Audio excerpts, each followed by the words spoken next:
जय श्री राधे कृष्ण। आप सभी का हमारे YouTube चैनल पे बहुत बहुत स्वागत है।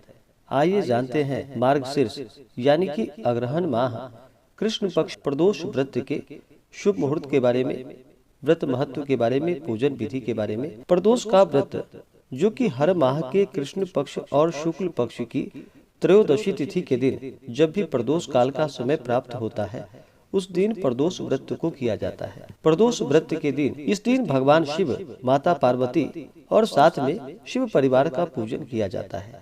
जो भी भक्त सच्ची श्रद्धा के साथ, नियम और निष्ठा के साथ प्रदोष का व्रत करते हैं तो भगवान शिव जी की कृपा से उनके पाप और ताप नष्ट होते हैं। भगवान की कृपा से सुख समृद्धि की प्राप्ति होती है तथा अंत समय में मोक्ष की प्राप्ति होती है। प्रदोष का व्रत जिस दिन भी पड़ता है तो उस दिन के नाम से उसे जाना जाता है और हर प्रदोष व्रत का अपना विशेष महत्व है। यदि रविवार के दिन प्रदोष व्रत हो तो उस दिन के व्रत को करने से आयु वृद्धि तथा अच्छे स्वास्थ्य लाभ की प्राप्ति होती है। सोमवार के दिन अगर प्रदोष व्रत हो तो उस दिन के व्रत को करने से आरोग्य की प्राप्ति होती है तथा इंसान की सभी इच्छाओं की पूर्ति होती है। मंगलवार के दिन अगर प्रदोष व्रत हो तो उस दिन के व्रत को करने से रोगों से मुक्ति और स्वास्थ्य लाभ की प्राप्ति होती है। बुधवार के दिन अगर प्रदोष व्रत हो तो उस दिन के प्रदोष व्रत को करने से उपासक की सभी कामनाओं की पूर्ति होती है। गुरुवार के दिन अगर प्रदोष व्रत हो तो उस दिन के व्रत को करने से शत्रुओं पर विजय की प्राप्ति होती है और शत्रुओं का विनाश होता है। शुक्रवार के दिन प्रदोष व्रत हो तो उस दिन के व्रत को करने से व्रत के प्रभाव से सौभाग्य और दाम्पत्य जीवन सुखमय होता है। और शनिवार के दिन अगर प्रदोष व्रत पड़े तो उस दिन के व्रत को करने से संतान लाभ की प्राप्ति होती है। जो भी प्रदोष का व्रत अगर सच्ची श्रद्धा के साथ अपने उद्देश्यों को ध्यान में रखते हुए जब प्रदोष व्रत किया जाता है तो उसके फलों में भी वृद्धि होती है। जो भी जातक प्रदोष का व्रत करते हैं उन्हें प्रदोष व्रत के दिन सुबह उठकर नित्य क्रियाओं से निवृत्त होकर के गंगा नदी में या घर के नहाने के पानी में ही थोड़ा सा गंगा जल मिला करके स्नान करना चाहिए। शुद्ध वस्त्र धारण करके उसके बाद फिर व्रत का संकल्प लेना चाहिए। भगवान शिव जी से प्रार्थना करनी चाहिए कि हे भगवान भोलेनाथ, हे महादेव, आज मैं प्रदोष का व्रत करने जा रहा हूँ या करने जा रही हूँ। इस प्रकार से व्रत का संकल्प ले और भगवान से प्रार्थना करे कि यह व्रत मेरा पूर्ण हो, आप हमें आशीर्वाद प्रदान करें। आपके मन में जो भी इच्छा हो, जो भी कामना हो, वह प्रभु से कहे। और इस दिन उपवास रहते हुए इस व्रत को करना चाहिए। और जो उपवास नहीं रह पाते हैं वो एक समय फलाहार का प्रयोग करें। और फिर इस दिन भगवान का जो कि सुबह और शाम के वक्त पूरे विधि विधान के साथ पूजन करे। विशेष प्रकार से शाम के समय में जब प्रदोष काल का समय होता है उस दौरान भगवान शिव का पूजन करना चाहिए। प्रदोष काल का समय जो कि सूर्यास्त से 1 घंटे पहले और सूर्यास्त के 1 घंटे बाद तक के बीच का जो समय होता है यह समय प्रदोष काल का होता है। और इसी दौरान भगवान शिव, माता पार्वती और साथ में शिव परिवार का पूजन करना चाहिए। इससे व्यक्ति की कामनाओं की पूर्ति होती है तथा भगवान शिव जी अपना कृपा प्रदान करते हैं। तो आइए जानते हैं प्रदोष व्रत के शुभ मुहूर्त के बारे में। प्रदोष का व्रत जो कि हर माह के कृष्ण पक्ष और शुक्ल पक्ष की त्रयोदशी तिथि के दिन प्रदोष काल समय प्राप्त होने पर किया जाता है।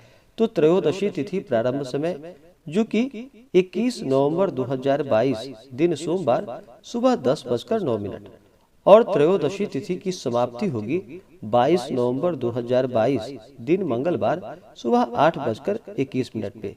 तो हमें जो प्रदोष काल का समय त्रयोदशी तिथि में प्राप्त हो रहा है वह जो कि 21 नवंबर 2022 दिन सोमवार को प्राप्त हो रहा है। तो 21 नवंबर दिन सोमवार को इस व्रत को किया जाएगा। और जब भी सोमवार के दिन प्रदोष का व्रत पड़ता है तो उसे सोमवार प्रदोष या सोम प्रदोष व्रत के नाम से जाना जाता है।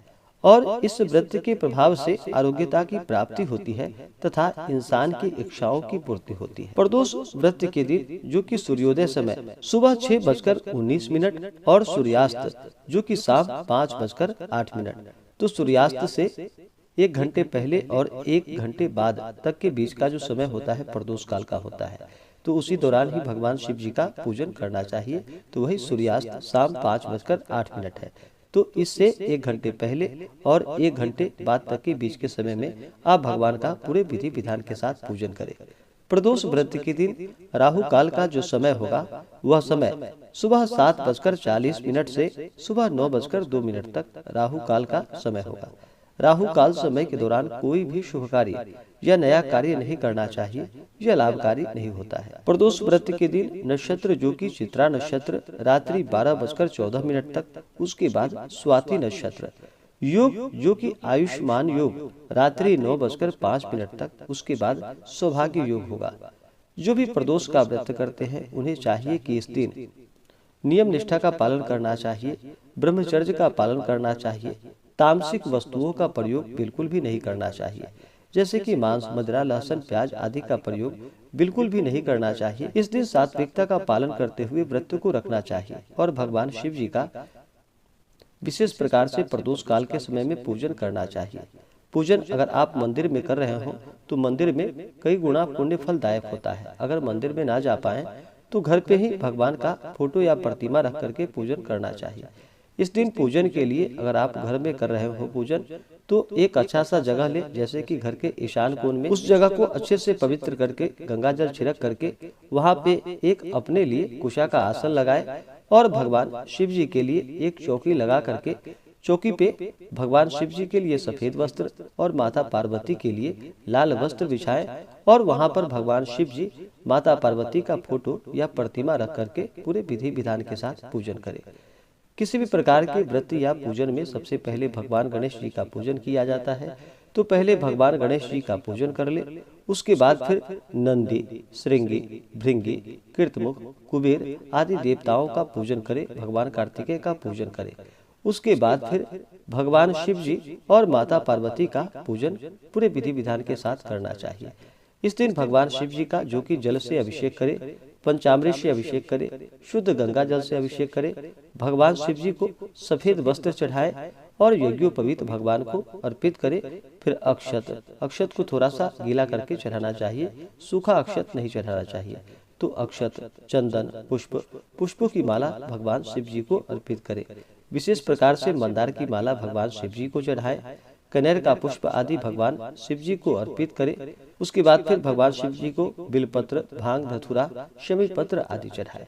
बिलपत्र पे राम का नाम लिख करके 3 पत्ते वाला बिलपत्र भगवान शिव जी को अर्पित करनी चाहिए। इससे भगवान शिव जी अति प्रसन्न होते हैं। उसके बाद फिर धूप और दीप दिखाए, अनेक प्रकार का नैवेद्य अपने श्रद्धा भक्ति भाव के साथ जो भी बन सके, मिष्ठान हो या फल हो, आप भगवान शिव जी को अर्पित करें। उसके बाद फिर नैवेद्य के बाद आचमनी के लिए जल चढ़ाएं, द्रव्य दक्षिणा चढ़ाएं। उसके बाद मुख शुद्धि के लिए पान पत्र, सुपारी, लौंग और इलायची भगवान शिव जी को अर्पित करें। इसी प्रकार से माता पार्वती का पूजन करें, माता पार्वती का जल से अभिषेक करें, पंचामृत से अभिषेक करें, शुद्ध गंगा जल से अभिषेक करें, माता को लाल वस्त्र चढ़ाएं, श्रृंगार की वस्तुएं अर्पित करें। उसके बाद अक्षत, चंदन, पुष्पों की माला माता पार्वती को अर्पित करें। स्त्रियां माता पार्वती को सिंदूर चढ़ाएं और पुरुष माता पार्वती को रोली या चंदन अर्पित करें। फिर धूप और दीप दिखाएं, अनेक प्रकार का नैवेद्य अर्पित करें। नैवेद्य के बाद जल से आचमनी करवाएं, द्रव्य दक्षिणा चढ़ाएं, पुंगी फल, तांबूल मुख शुद्धि के लिए माता को अर्पित करें। उसके बाद फिर जिस दिन भी प्रदोष का व्रत हो तो उस दिन के प्रदोष व्रत का कथा श्रवण करें। उसके बाद फिर आरती करें। इसी प्रकार से भगवान शिव जी और साथ में माता पार्वती, साथ में शिव परिवार का पूजन करना चाहिए। इससे पुण्य फलों की प्राप्ति होती है। और प्रदोष व्रत का पारण जो कि अगले दिन जाकर के इस व्रत का पारण आप सूर्योदय होने के बाद कर सकते हैं। तो आशा करता हूँ कि जानकारी आपको अच्छा लगा हो। ऐसे ही ज्ञानवर्धक जानकारियाँ प्राप्त करने के लिए हमारे इस चैनल पे अगर आप नए हैं तो चैनल को लाल बटन दबा करके सब्सक्राइब करें, साथ में बेल आइकन घंटी को दबाएं ताकि मेरे वीडियो का नोटिफिकेशन आपको समय से मिलता रहे। वीडियो को लाइक करें, शेयर करें, सुखी रहे और स्वस्थ रहे। जय श्री राधे कृष्ण। धन्यवाद।